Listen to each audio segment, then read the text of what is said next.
Ladies and gentlemen, welcome to the Business Brew. I am your host, Bill Brewster.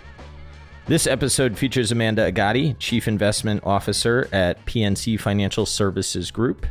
Amanda is responsible for the firm's overall investment strategy, portfolio and risk management functions, investment solutions, and the development and execution of investment policies for the asset management group at PNC.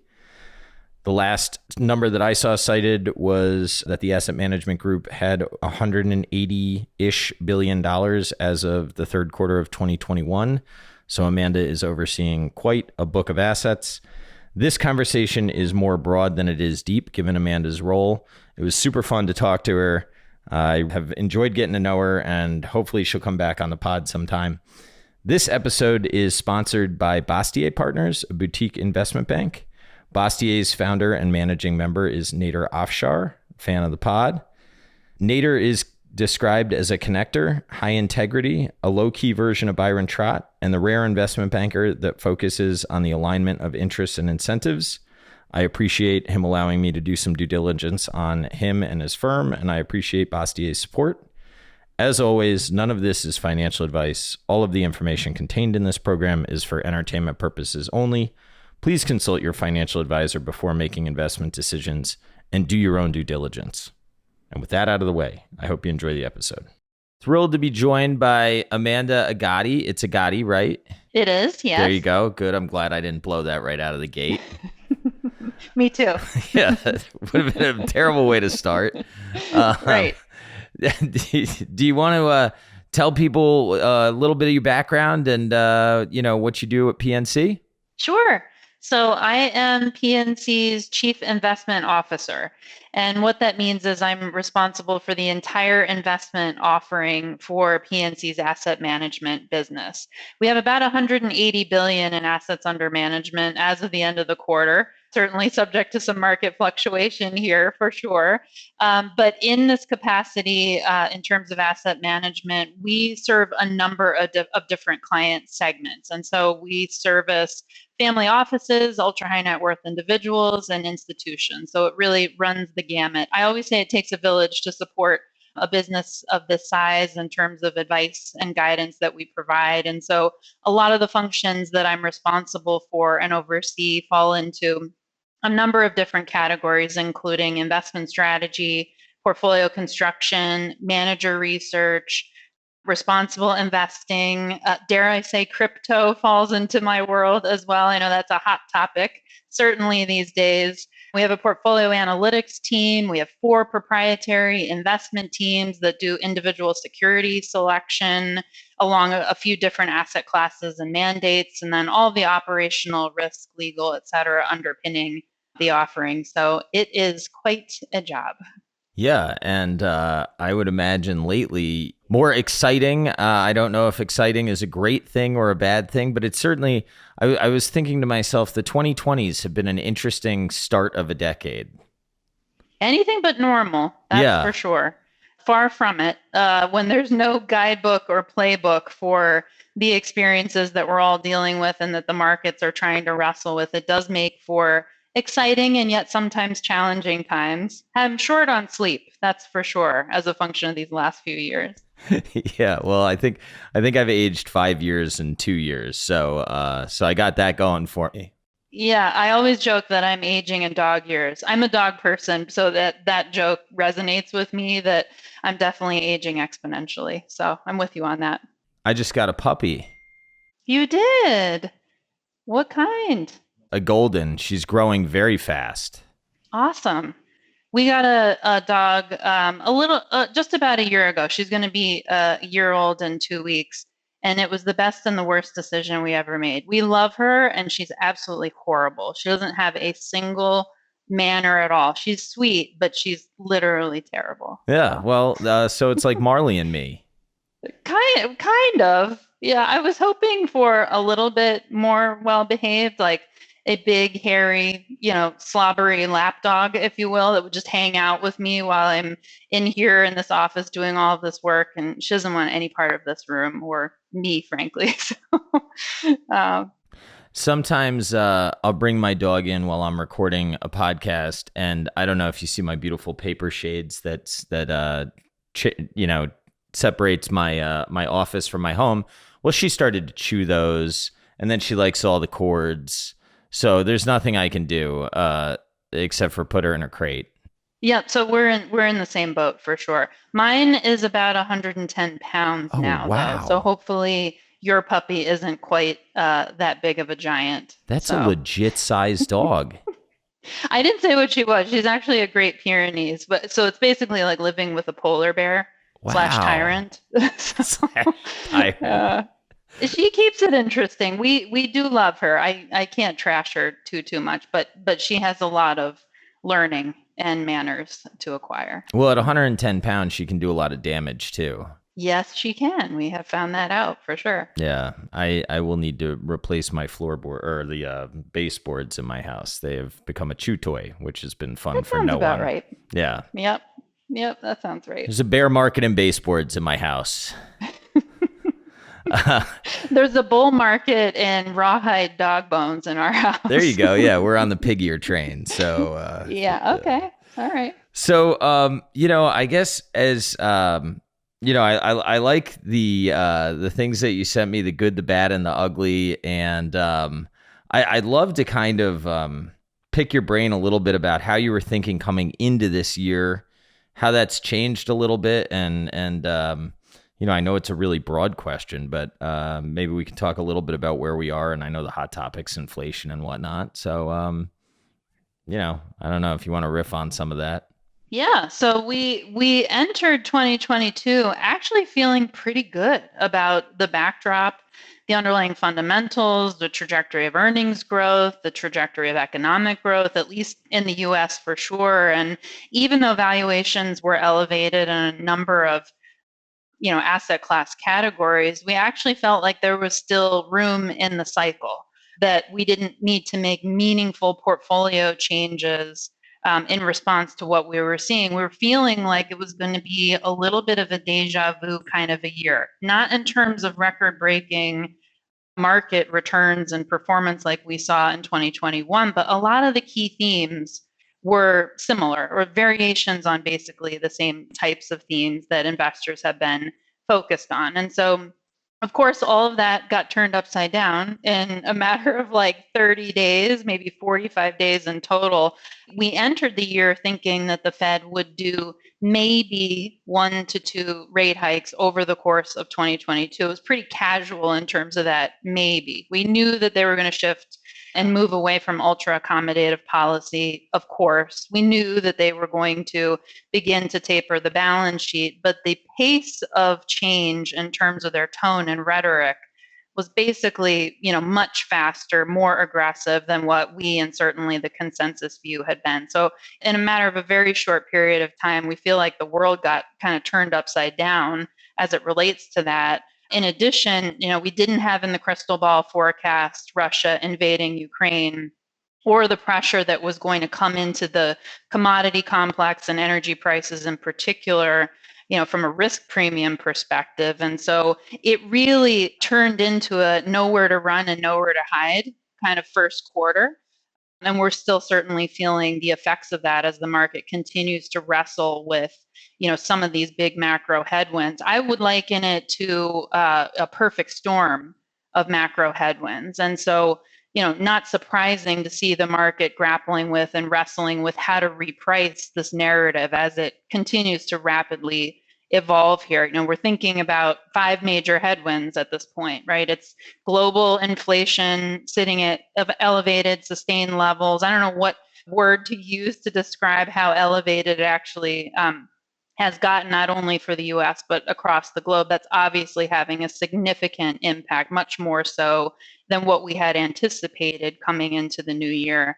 We have China's zero tolerance policy around COVID having really significant implications. So that was not part of the playbook coming into the new year, that we were going to see that. And that hasn't really disrupted global supply chains. At the beginning of the year, we actually thought that that was the key to the path forward, getting some stabilization in supply chains, that was going to be the catalyst. And if we were to get some of that settling as the global economy reopened, that was going to be the catalyst for the market to continue its rally. Here we are in the middle of May, and I don't think we've made any progress at all as it relates to supply chains. And so that's continuing to put a ton of pressure on the system at large, and certainly inflation related metrics. Of course, we have Russia, Ukraine, what's happening there with the energy complex, and then that pesky Fed. So, we've seen really significant multiple compression just year to date. We're calling 4 or 5 multiple points of compression when you look at forward Ps just on the S&P 500. Again, coming into the year, we were not banking on much in the way of valuation multiple expansion. We really felt like that was about as good as it could get in terms of valuation multiples, but that the key was going to be supply chain normalization, which would drive earnings growth. And earnings growth, all else equal, for all of these macro headwinds that are swirling, is actually still in really good shape. And Q1 earnings season coming in better than expected. So net, we think this is much more of a macro headwind, perfect storm driven correction here, and not the first leg down with that recessionary backdrop looming right near on the horizon here. We think there's still room left on the clock. How do you think through, like with the definition of a recession versus I don't know, 2021 is a hard comp, right? So the absolute level of activity, you could have a recession, but still have a pretty strong fundamental economy underneath that. But I think that the word recession is a very scary word, and there's just a lot of tough nuance to sort of look through in the current picture, it feels like. Yeah, but for sure. I mean, tough comps relative to last year is also an understatement. I don't know how to describe it, right? In more of an extreme way. And so, the fact that we are able to continue to put up positive growth, I recognize Q1 did not come in positive territory from a GDP growth perspective, but our expectation for the full year is that we will still see that, possibly as strong as almost 2 times trendline growth. So I think we need to put some of this in perspective and recognize what happened in Q1 as, a function of the math. And when you look under the hood, right, the headline number never really tells you the full story, gives you the full context. When you look under the hood, I think there's a lot more there to focus on that actually matters and that's positive. And so for Q1 in particular, we saw consumer spending still being really strong. We still saw business fixed investment being very, very strong. And so if those two things continue to hold up, if not accelerate from here in a very seasonally, historically weak time of the year, we feel like the back half of the year is going to see some more acceleration and strength that's completely underappreciated in this environment. At the end of the day, though, the trick for investors is that we are indeed in a slowing expansion phase of this cycle. And it's always hard to not get too nervous, too bearish, too conservative, too soon, and miss out on potentially the last hurrah in, the leg of the cycle or even in a bull market rally. And so we definitely think that this is another positive year of growth when you look at earnings growth and when you look at GDP growth. And so therefore, there is still time left on the clock. And even though it feels scary right now with how far markets have moved down, we actually are using it opportunistically to reposition portfolios. It's been interesting to watch. I have obviously never lived through a period like this. I don't know if anybody has, but it's things moved a lot faster to the upside than I thought that they would move. Especially growth has certainly moved a lot further to the downside than I thought that it would move, at least the speed at which it has. And I think that this argument of stagflation has sort of really taken off. And as somebody that missed inflation, it's hard for me to have any credibility thinking about any of this stuff, but I'm trying to learn as I go along. I don't know, how do you think, because you're in your seat, you're looking at a lot of different things. So how are you thinking through the persistence of inflation and the, I guess, the slowing of growth at the same time and what risks that may or may not pose? Yeah, I think what I would say is that usually in a rising rate environment and in a sustained inflationary environment, we see pretty significant multiple compression, not just for the S&P 500, but across the, multi-asset universe. And so that's playing out relative to historical precedent for sure. And so that is definitely informing what we think the path forward can look like.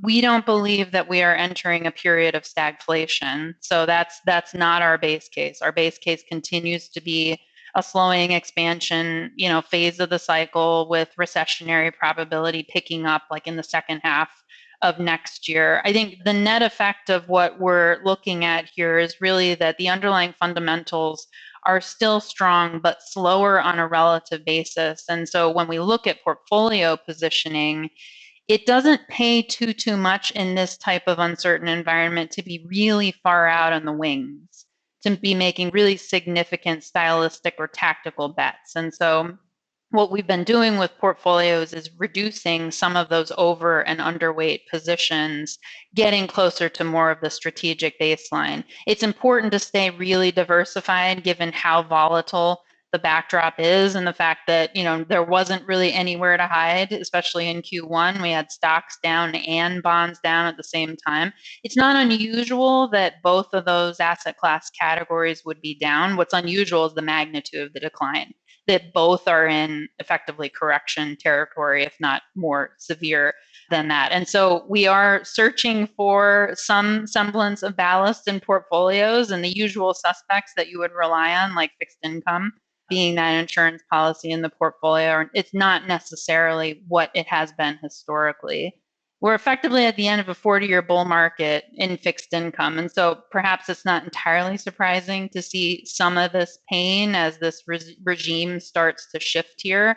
But I think it's really important to stay fairly well diversified across the multi-asset universe and not take really significant bets in this environment. When we start to get a little bit more clarity, or at least when some of those macro headwinds start to subside, I think the volatility backdrop will also start to settle in. We've effectively been in a high volatility regime since the onset of the pandemic, but last year investors got really conditioned, and I know I certainly did, to volatility only moving up. The market just kept going up and up and up. And so we all got conditioned to, well, we're not going to see any meaningful swings. It's all to the upside. I think when you look at the S&P 500, the biggest decline last year was only about 5%, and it was really short-lived. It was only a few days. And of course, it's been the polar opposite experience this year. And I think what's even notable this year is that everybody thinks high volatility, oh, stock market, right? But actually volatility has been much more pronounced on the fixed income side. The MOVE index, which is kind of the comparable index for fixed income to what we see with the VIX on the stock market side, is actually sitting higher than March 2020 levels. And I think that's probably not, it's surprising that we have that much volatility in fixed income, but when you think about it, perhaps not quite as surprising given how volatile the path for Fed policy, Fed messaging, market-driven interest rates, the whole host of issues that the fixed income markets have had to deal with this year. And then, of course, recessionary fears on top of it. So I think that's probably, I'm giving you a lot of different aspects and trying to answer your question here, but I think that's one of the most notable things this year and why investors are kind of freaked out a bit more than perhaps what we've seen in past corrections, because they don't have that ballast and protection on the fixed income side and stability that they're used to. Yeah. Do you happen to know, is there like an average duration in the MOVE index? I'd have to go back and look. I don't know exactly what it is. I've been thinking a lot about, the saying is like all in a real correction, all correlations go to one. I've spent a lot of time thinking about that. And it kind of makes sense because everything is competing for capital all the time. So if the opportunity cost of holding one thing is increasing relative to the other, then it would make sense that people would sell it to buy the other, and it would create sort of this cascading effect if there's net outflows on average. And I guess at the same time, theoretically, credit risk would probably be increasing, in aggregate, right? So it kind of makes sense. It does make sense. Yeah. The question is, what's everybody buying right now? Because not many things have been spared as a function of the carnage in the market on a year-to-date basis. So cash isn't really a friend right now. Right. The only thing that it seems like is in a real bull market, well, commodities and the US dollar. I guess maybe, but I'm not convinced that the underlying fundamentals in the commodity complex are sustainable. I think it's totally a function of the geopolitical tensions that we're seeing. And so if by chance we get a ceasefire, if we get some kind of resolution there, and not our base case, but if we do, I think that backdrop changes very quickly. I think the profitability and the margin expansion there is very fleeting. And so I would definitely be buyer beware in terms of chasing that right now. The commodity people, I think, would say that the supply response is going to take a long time, but I have never heard a commodity pitch that says a lot of supply is coming on soon. It's almost like by definition what they say, if you're bullish, that's what you're going to say. I don't know where the supply is coming from. It doesn't seem like anybody has any real appetite to turn on the spigot really quickly. You're not going to get a lot of policy support out of Washington anytime soon either. So we think, we thought coming into this year, to get back to your earlier question about kind of outlook coming in, we actually thought that things were going to be pretty tight in energy markets coming into this year, just because supply, has been pretty constrained. OPEC Plus has seemingly been able to get their act together meeting after meeting, which is not the norm. It's more like the exception. But, from a production agreement standpoint, they're pretty well set there. And then, a lot of interest, obviously, in alternative related energies, but nowhere near able to take over, in terms of the lead or take the baton in terms of production and energy source there. So we figured coming into this year prices were going to be elevated, but never did we think we would see, 110 WTI as a function of, geopolitical tension. So it does seem, though, for what it's worth, in the short run, it does seem like the energy producers have definitely gotten some religion as it relates to, return on capital and profitability and all of that. But I do worry about how lasting that ultimately is. Yeah, well, that's interesting that you have. It sounds like your bias was towards supply not growing, and yet you still are reluctant to think that it's the commodity complex will continue to run in the long term. We were definitely, and I think still are, of the opinion in general that traditional fossil fuel usage, oil, whatever you want to describe it, is in secular decline.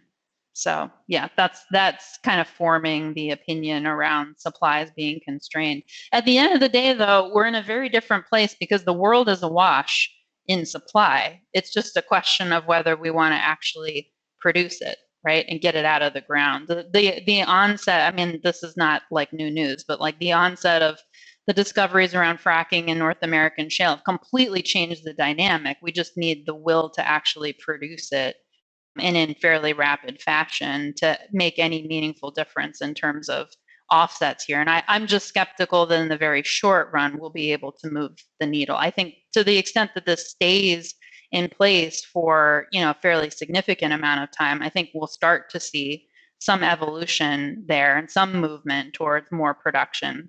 But I just think it's not as easy as flipping a switch. It should be, because I think the last I checked, the break even for North American shale was somewhere in the neighborhood of $55 a barrel, right? So there's definitely room from a profitability perspective to turn that spigot on. But again, it's so hard to do this when you have a geopolitical event or have it be event driven. As opposed to, true demand growth. I don't think demand has really even returned to pre-pandemic levels. And so I understand the complexity and the challenge with, and I think I'm just skeptical ultimately that we actually turn the spigot on and can meaningfully move the difference in the short run.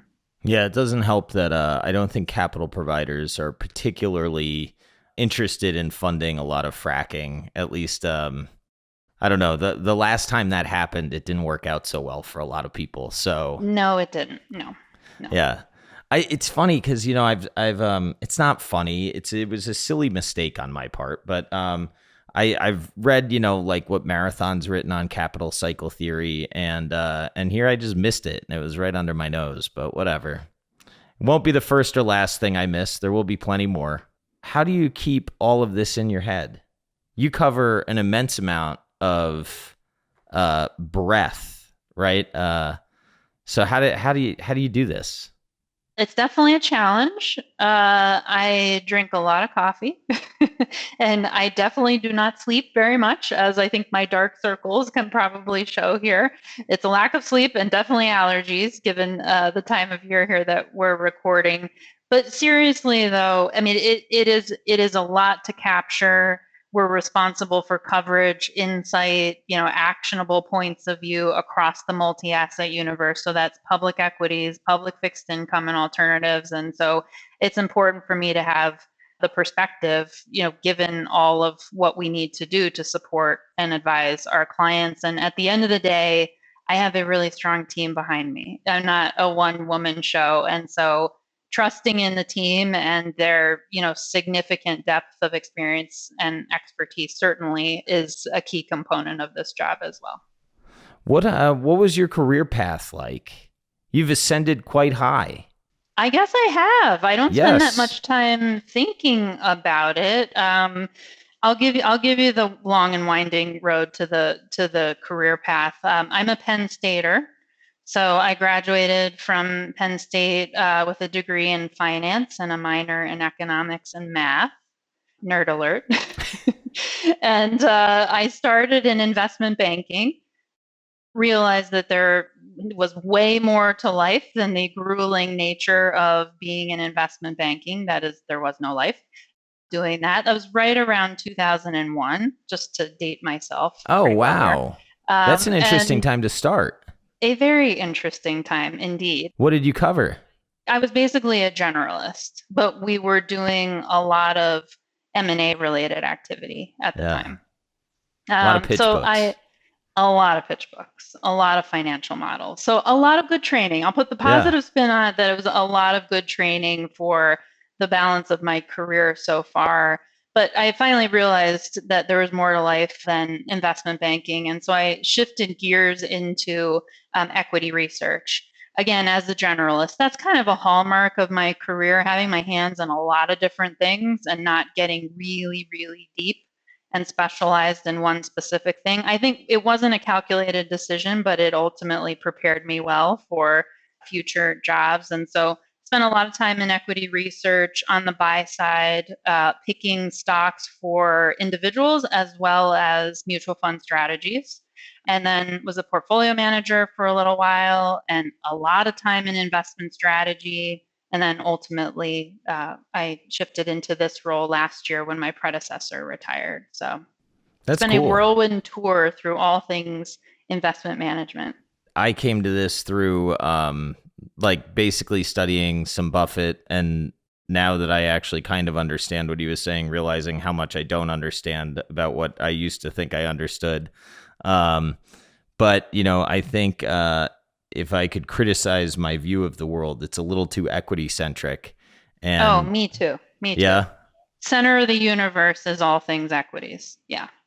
sometimes I wonder if that's because I think from first principles it's the right way to be, or if it's because I'm a product of a 40-year bull market in especially US equities, right? It's been a hell of a run. It sure Um, has. Yeah. Probably some combination of both, I would say. yeah, I think I was over. I went to Markel, which is an insurance company, and I was interviewing. I did a panel there. It's hard for me not to like quality equity over the long term. It's just hard for me to buy that that's not a place to generate wealth. But then I have some macro friends, and they're like, "How do you like equities right now?" And I don't have a great answer for them, especially what's going on. I like them better than I did at the beginning of the year. Does that count? That does count. That counts a lot.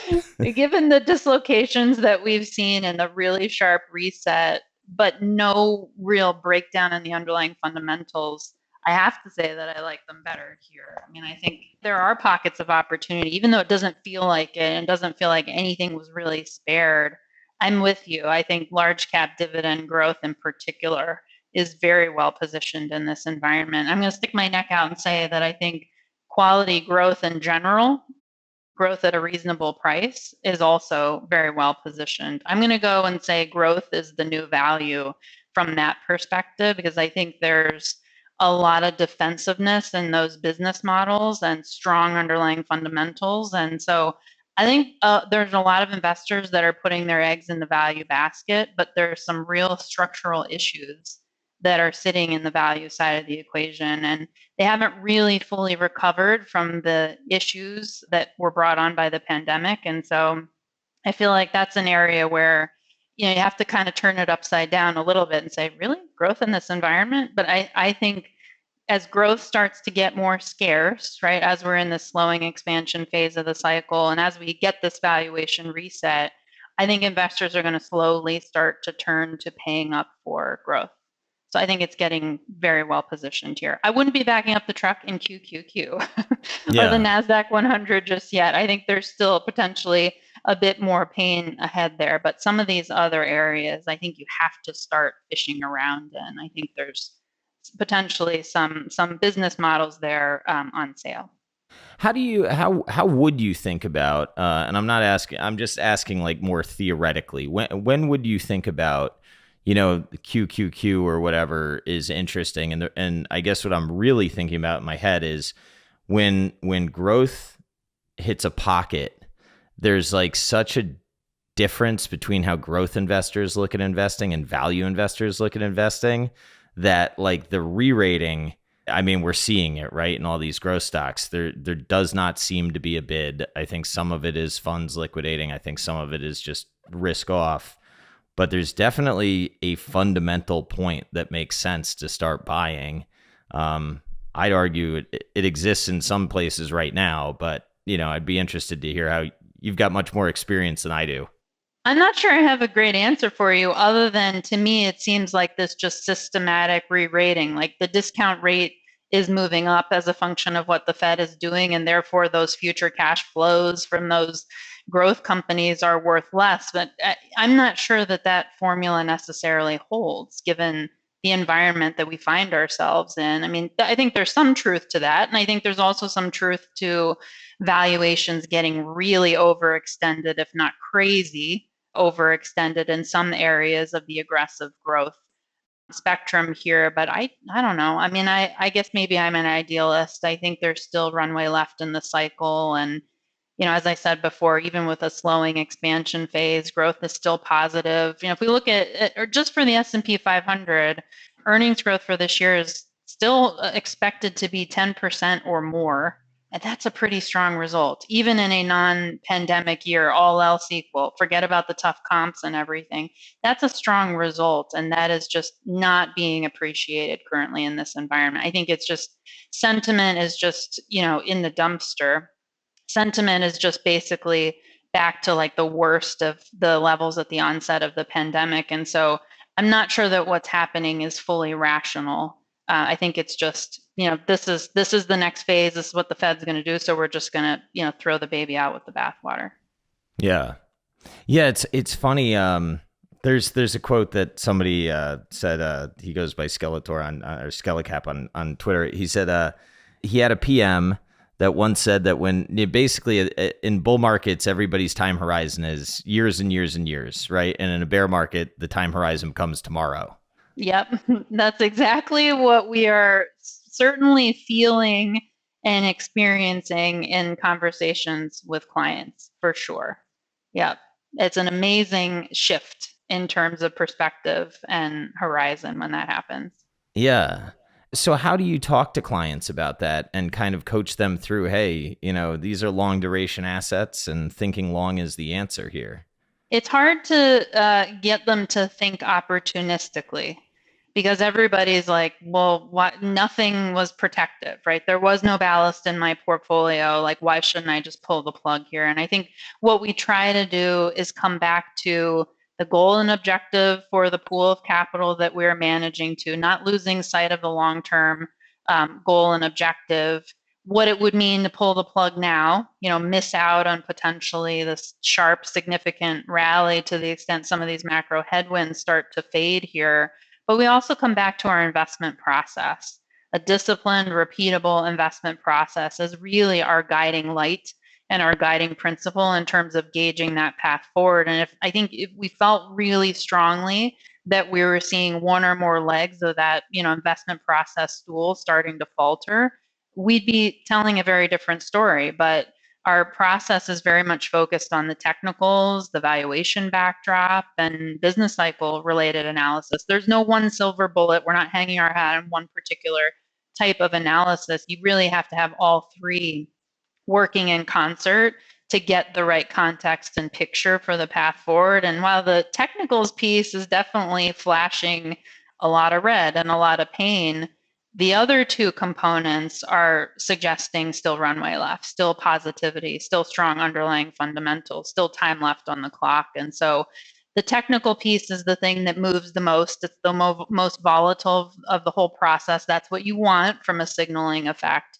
But we don't see, structural impairments starting to ripple into the rest of the process based on the indicators that we're looking at. And so even though it's been very painful and it's been, a shock to the system for investors based on what we've seen this year, we keep trying to come back to what is the process telling us, and the process is still telling us that there's time left.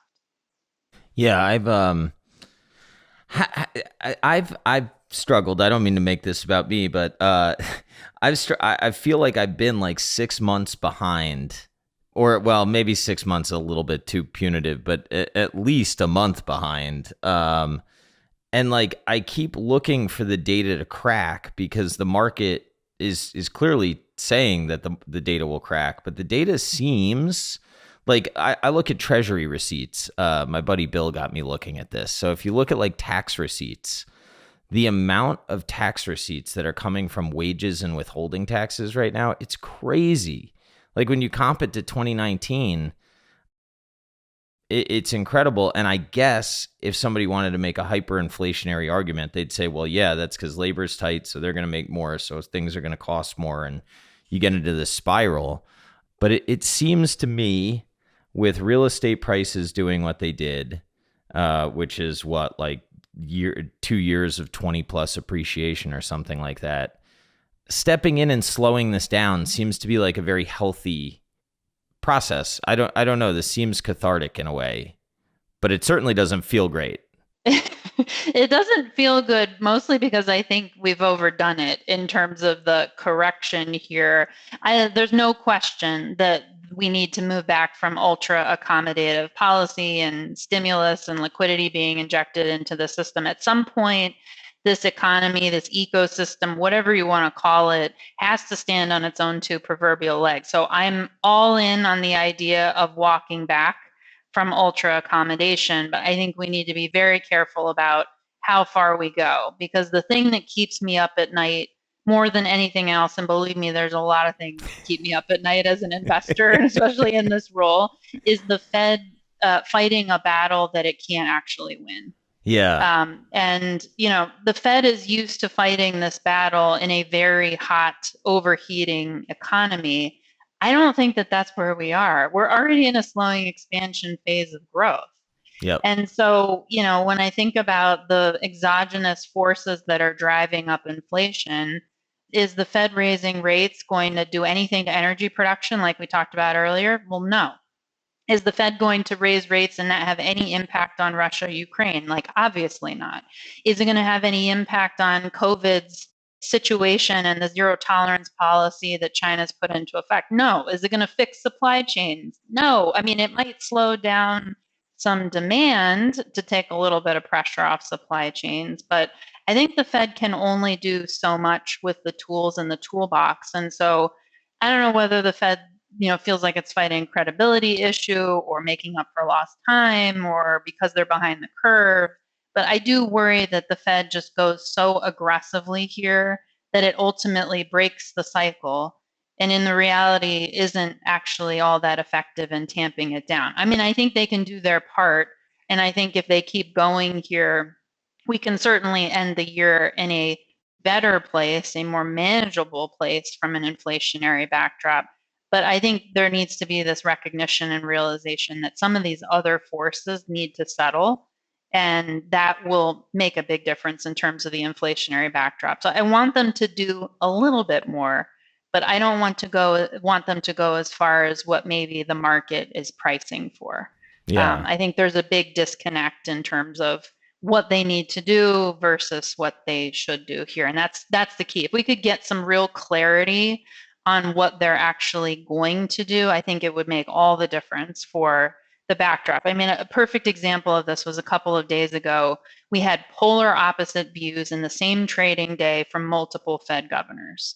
We had Mester saying we got to go 75 to 100 basis points. It's got to be intra-meeting. Like, we need to do this now. And then we had Waller and Williams, Doves at the other end, basically saying 25 makes sense. Let's be data dependent. Let's recognize these other forces. And so, what's a market to do when you have that kind of volatility in a narrative coming out of the same organization in one day? Like, we need to get to a one house view from the Fed, and it just feels like we're nowhere near that yet. Yeah.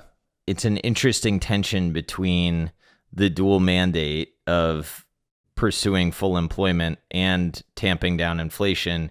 Given what you're saying, like, there's an episode coming out, Jay Mintzmeyer, by the time this airs, it will have come out. But, he covers shipping. And his point is, like, when you get these kinks in the shipping channels, right? When China shuts down basically a city, even if the ports are functioning, the drivers can't really get to the boats. And it's any type of blockage like that sends rates, I mean, historically, through the roof, because it's like a price times volume equation. And when the volume gets you take that much marginal capacity out, price goes through the roof. I think it's I shouldn't say everywhere. That's a broad statement, but it's a lot of pervasive. Different places. Yes. Yeah. That's right.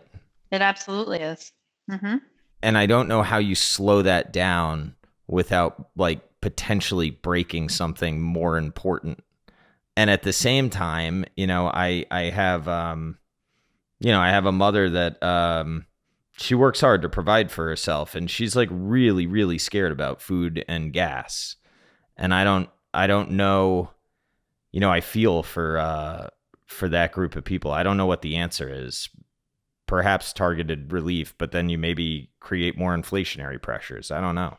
Yeah, I'm not sure I have a silver bullet kind of answer either. I mean, I think this is, at the end of the day, this is what happens when you shut the lights off on the global economy and then you try to turn the lights back on, right? Yeah. We haven't really experienced this. We don't have a guidebook or a playbook for how to do this in an efficient way. And so I think turning that light switch on has been a lot harder than people anticipated. And it's even to this, like, rush for demand all at once. Like, demand hasn't normalized, but we're all rushing for the same things because we haven't been able to spend on them, for the better part of 2 years. And so if we could even just get a little bit of stability and normalization out of consumer spending behavior, I think it's more a function of the pandemic and the lockdowns than an overheating economy. We went from zero activity to, like, full on and then some activity to try and catch up for lost time.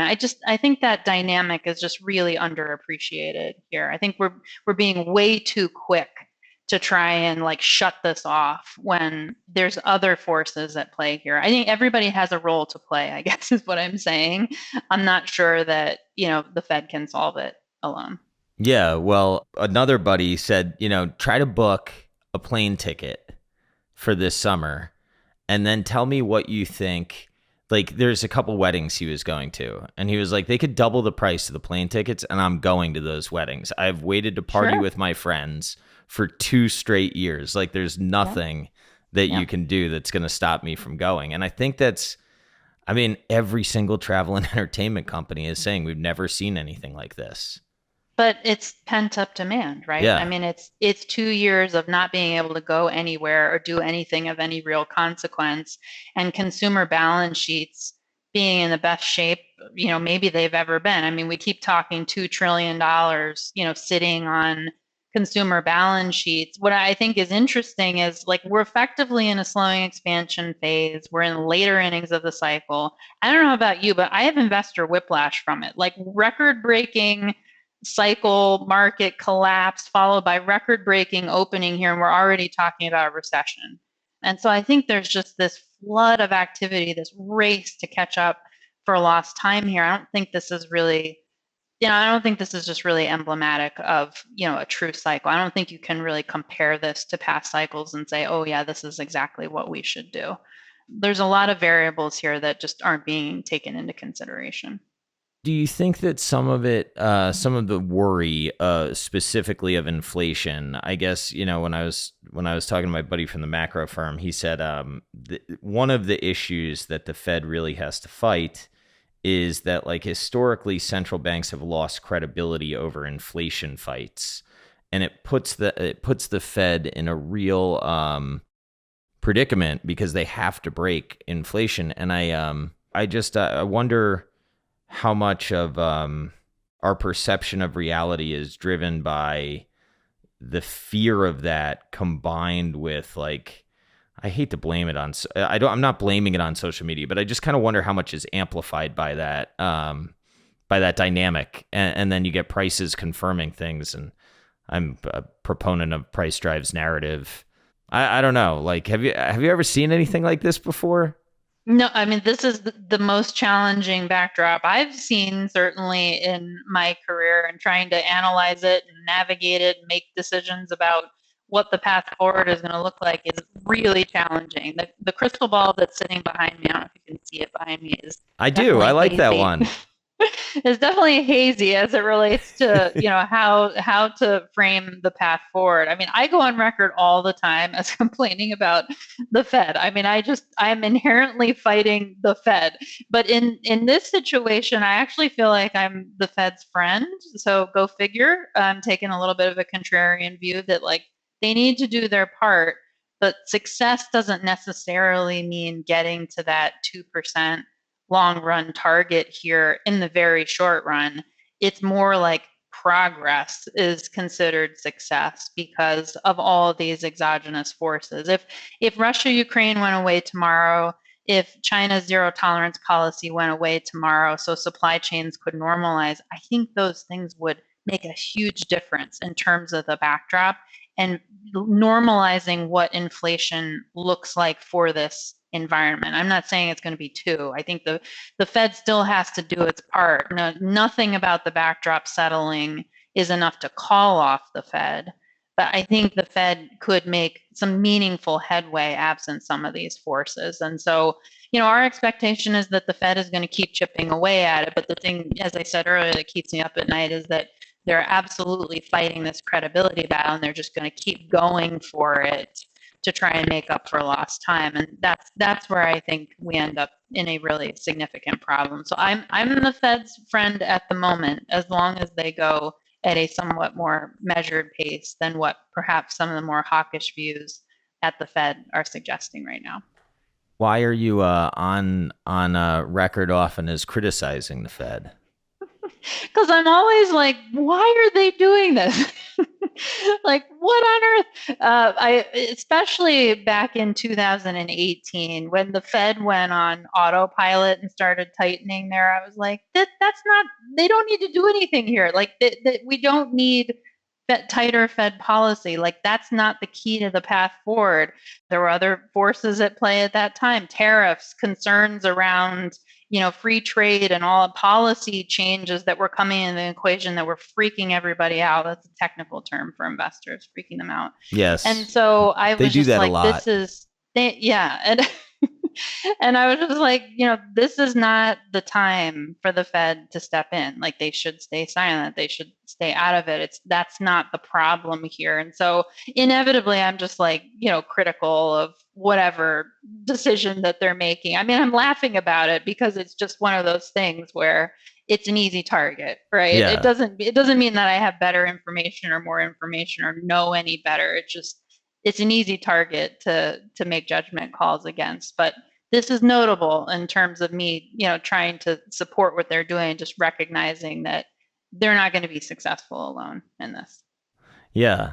I think the other thing that's complicating the issue is some of the political backdrop of some of the promises that have been made on the fiscal side. And I don't even say that that's not like a judgmental, I agree or disagree. I just think that it's I mean, it's objectively what I missed is the level of stimulus relative to the size of our economy and what that was going to mean.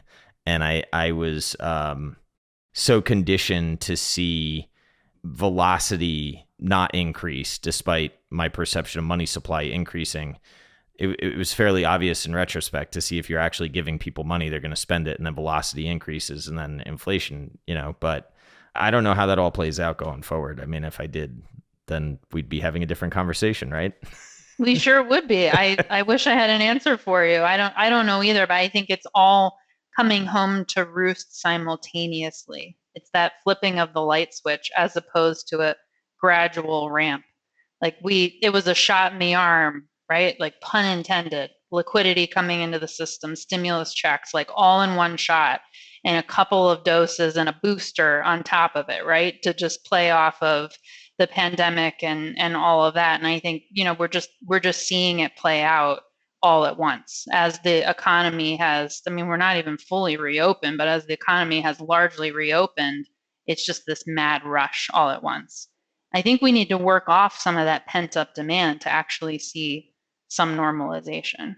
I don't think we need to have the Fed put the brakes on necessarily just yet. We need to see some of these other things stabilize first. Yeah, and going back to your previous point, like it's crazy that a lot of the world is opening, and then we've got a major part of the world that is shut down completely, like trying to be, the zero COVID policy. Like that is complicating. Absolutely. And I think the big takeaway for me is we put all of our proverbial eggs in one supply chain basket. Like when you have a black swan event, a once in 100-year pandemic, you're not battle tested for what happens in that regard. And so we did see some supply chain movements early on. The low hanging fruit moved to, parts of Southeastern Asia, but it was small, key beneficiary places like Vietnam, but we haven't really been able to fully diversify. So to the extent that we're seeing this, lockdown again here in 2022, it's having really significant impact. And I think it is going to catalyze a multi-year movement of supply chains, capex investment to relocate, supply chains to other parts of the world to diversify. But again, you can't flip a switch and do this overnight. We're seeing it with chip manufacturers in particular, like just such an epicenter of pain with 70% of manufacturing in two companies in two countries, right? We have to diversify. We have to be better prepared when things like this happen. And so I do think that will be maybe I'll call it a positive in terms of a positive outcome as it relates to this, that business investment, CapEx will be catalyzed as a function of this. And so I think, with a lagged effect, that will be another important shot in the arm for economic growth longer term. Yeah, and I guess when I hear that, I think, okay, well, that could put additional pressure on commodities, right? Because you're going to need to build things with capex, and that could put additional inflationary pressures because presumably, I mean, to the extent that it's onshored, I guess it probably goes to Mexico more than locally. But I don't know if it's domestic in the U.S. But that inflation would actually be associated with like true growth, job creation. Yeah, Which which could maybe not be the worst thing in the world. I don't know.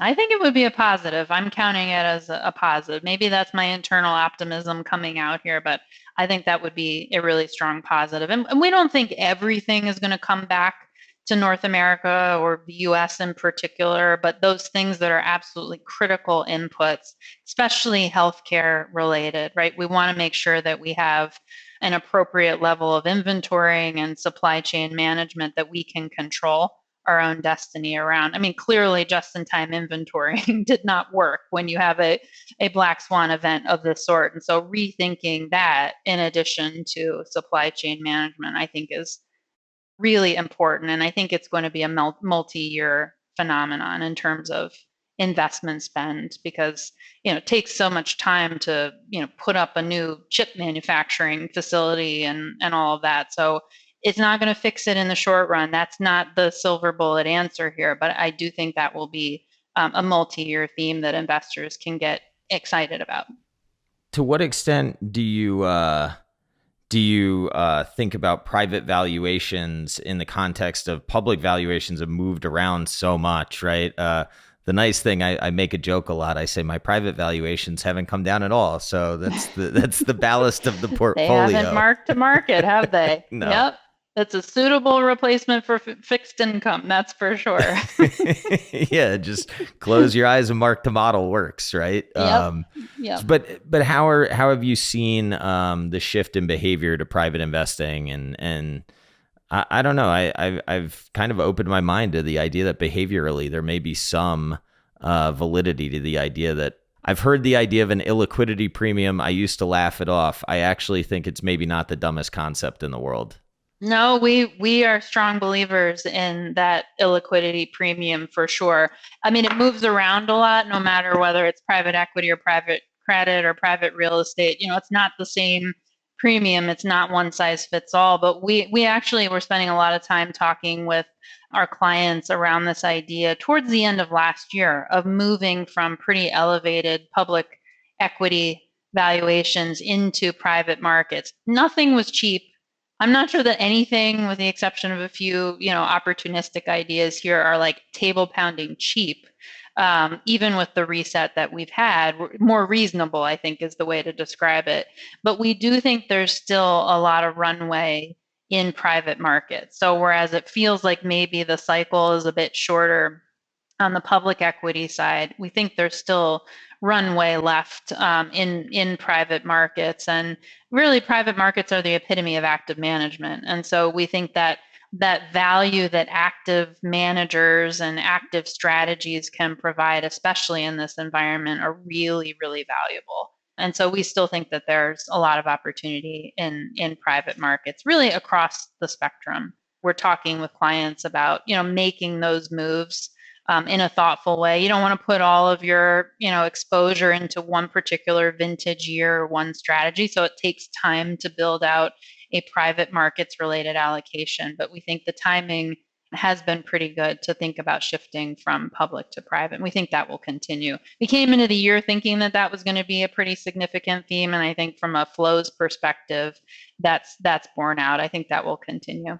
The only thing that I've personally thought about that is then there's like a liquidity drag that I sort of have to manage on the other side. But that's kind of cognitive error, because it's not as if you should buy an equity thinking, oh, well, I could just sell it tomorrow, because by definition, it's a long dated asset, and then you get yourself in an asset liability mismatch potentially. So I don't know. I've got a lot of brain problems that I try to mitigate. I can't help it. I think you're doing a good job mitigating them. Yeah. Well, I don't know. You should see what it's like internally. The amount that comes out, I block twice as much that goes on in my head. It like never stops. Well, can you imagine how I'm feeling right about now? No. We're covering the waterfront of topics here. So the internal wheels are like spinning at, turbo speed. I haven't even gotten to crypto yet. No, you haven't. What do you think of that? Well, despite it being springtime here in the Philly area, we're definitely in a crypto winter. Yes. That's for sure. And a lunar winter. See what I did there? Blizzard, maybe. I don't know. Antarctica, something like that. Yeah, it's definitely been a challenging time for crypto in general. Maybe if I just step back and talk about it kind of conceptually, where we're focused on or where we're interested, that'd be good. So we actually are really excited about the underlying technology and the innovation that might be born out of blockchain technology and the cryptocurrency, industry at large. There's no question that crypto is by far the most volatile asset or set of assets on the planet. And so it's definitely gone through its share of boom and bust cycles. But when you're talking about multi-trillion dollars here wrapped up in this industry, it's hard to ignore it. I think the key message that we've been sharing with our clients is you have to know what type of exposure you're getting yourself into, because I think at last check, there were somewhere in the neighborhood of like 13,000 coins. They all do different things. They all have different use cases and business models and networks and all of that. And so if you don't really have a good sense of what you're getting yourself into, I think it's hard to frame the investable opportunity set. So is it a replacement for gold? Is it like digital gold? Is it a new method of payment system? Is it a stable coin? Is it a proxy for a central bank digital currency? All of them have very different ranges of outcomes and investment opportunity sets, or in the case of stable coins, not really an investable opportunity set at all by definition. I think what's interesting about it is that it's really the next wave of innovation after effectively an innovation drought. Like the last business cycle was so long and so slow and so sluggish, below trend line growth, not much in the way of productivity enhancements. And so what's interesting is, we have this new innovation here. Just because I had a fancy camera on my iPhone, last cycle didn't mean that much, right? In terms of productivity enhancements. There were pockets of it. I shouldn't make a wild generalization, but I'm kind of doing it anyway. There were definitely pockets of innovation, but in general, it wasn't enough to drive like a step function change in the trajectory of growth. It's still very, very early innings for blockchain. The regulatory backdrop, I could spend, the rest of our time together talking through. It's so uncertain. A lot of headwinds building on the regulatory front. Who ultimately will win out or ultimately govern all things crypto? But we really think that the use cases that are ultimately born out of blockchain technology are the interesting areas for our investors to get exposed to. The challenge right now is that it's very hard to access many of these use cases or new business models, as they're mostly, private markets, venture capital. It's maybe even, tied up in some LP hedge fund type of strategies. And so that's, I think, why you're seeing all this fixation around the coin specifically. It's the way to access in some capacity, maybe not directly, but in some capacity, this next wave of innovation. And so broader retail investors clamoring into it, trying to get access to something that in past cycles might have been just only reserved for more sophisticated or bigger capital pools in private markets. So there's a number of dynamics there. I think we're in wait and see mode a little bit in terms of how the regulatory backdrop plays out here, but really excited about use cases as it relates to the technology itself. It's interesting. I mean, I don't know anything for real about crypto. I just know enough that I watch. But it reminds me a lot of like 98, 99. Like I know something big is going to come out of it. Or, well, I don't know, but I will not be shocked if something very big comes out of it in the future. I just think we're a little bit early and the speculative fervor was, super high. But just because, 2000s crash did not disprove the thesis that what was going on would change the world, right? Right. And I think that there's a non-zero probability that what's going on right now will also change the world. I just don't know how. I agree. I think ultimately it has the ability to revolutionize a lot of traditional processes, payment methods, services, et cetera. Right? That at the heart of it, I think that's the objective. That's the motivation for many of these different types of networks and coins. And so, we'll see. I'm with you. It's very early. There's going to be a lot of volatility around this, but I think it does. If done in a thoughtful way, I think it does have the potential to really revolutionize some of the more traditional approaches and processes, across the economy, across the ecosystem, across the landscape. So I'm definitely an optimist and favorably disposed to the future of crypto. So something that you said is that we were coming out of a recovery that was characterized by low productivity growth. Am I wrong in thinking that some of that productivity growth, well, I guess I would be if I kind of associate it with tech, like growing so much, but maybe I must be blocking myself. I'm just kind of wondering if in 3 to 4 years we're back to this sluggish growth, sort of like what we came into the pandemic is what we end up out of the pandemic, but it's just going to take a while to get there. It's possible. But you would think that additional technology investments would drive productivity Yeah. enhancement, right? Except we're And all on so, Instagram. exactly, or I'm taking selfies on my fancy camera and That's distracting right. myself from all of what's going on. Yeah. Yeah, It's yeah. interesting how the camera created so much value and yet didn't create any value at the same time. A net zero? Is that what it is? I don't know. Well, I'll tell you, I like being able to share videos and stuff. I think the joy factor went up with the camera, but the amount of value that it captured from a monetary perspective, I think, is quite a bit higher than the value to society. But then again, I don't know. Society values it. So what do I know? I'm just talking in circles at this point. I don't know. I don't know. Yeah. Well, how else are you going to take pictures of what your dog destroys in your house and then share that on Instagram?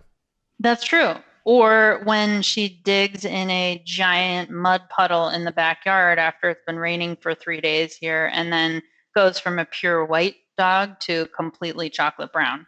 Right. She definitely is on my Twitter feed Yeah. having done that. So, yeah. So she's white. Mine's white too. I got one of these Oh, creamers. okay. So mine literally is a polar bear. She's pure white. That's awesome. Yep. Yeah. Until they dig in dirt. Until, yes. Yesterday, my kids, they get the hose and they're on this trampoline, and the water below the trampoline created mud that the dog found, and that created real problems for me.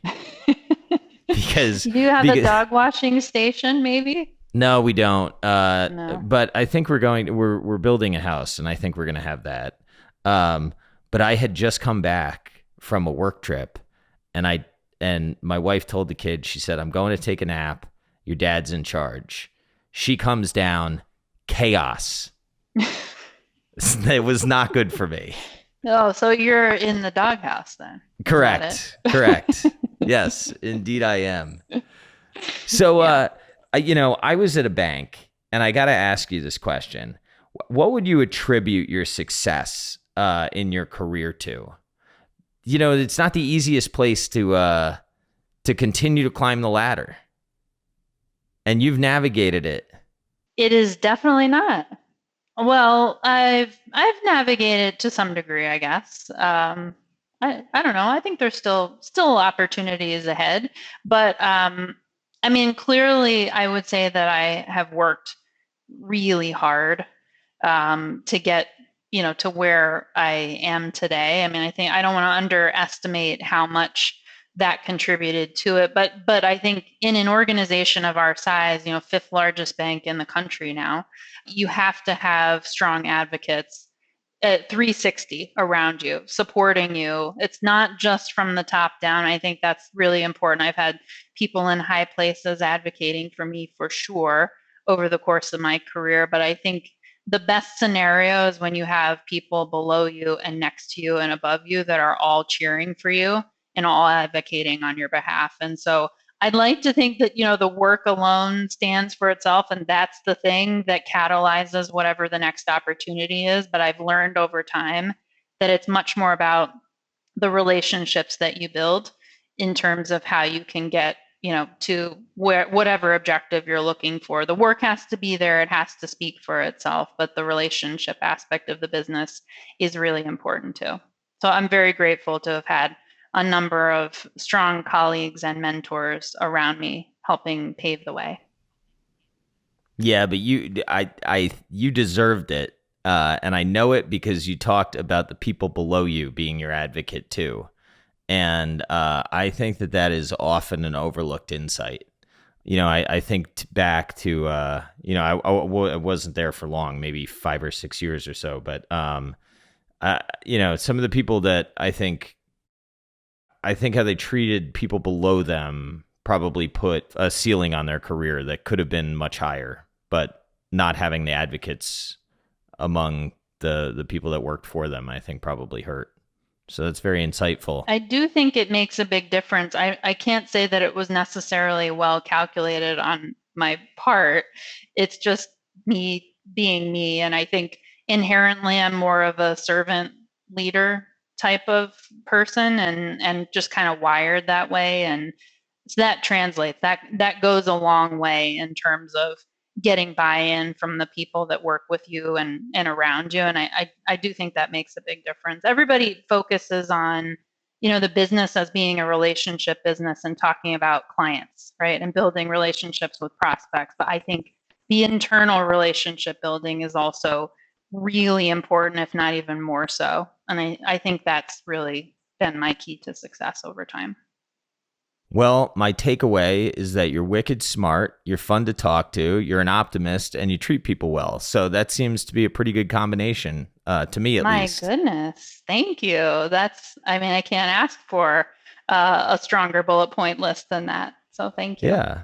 Well, I've enjoyed interacting with you on Twitter. I'm really glad. I forget exactly how we got talking or whatever, but I was like, hey, do you want to come on? And I'm glad that we did this. I hope that you had a decent time. And it was great. We covered the right. waterfront, and I hope that we get to do it again soon. Well, you're welcome to come on anytime, but you do have to you have to deal with my cockamamie brain whenever you come on. That's Same, the only caveat. I think we're kindred spirits that way, so it works well. All right, sounds good. Well, thanks again for your time, and I appreciate it. Thank you. Me too. But it's absolutely necessary.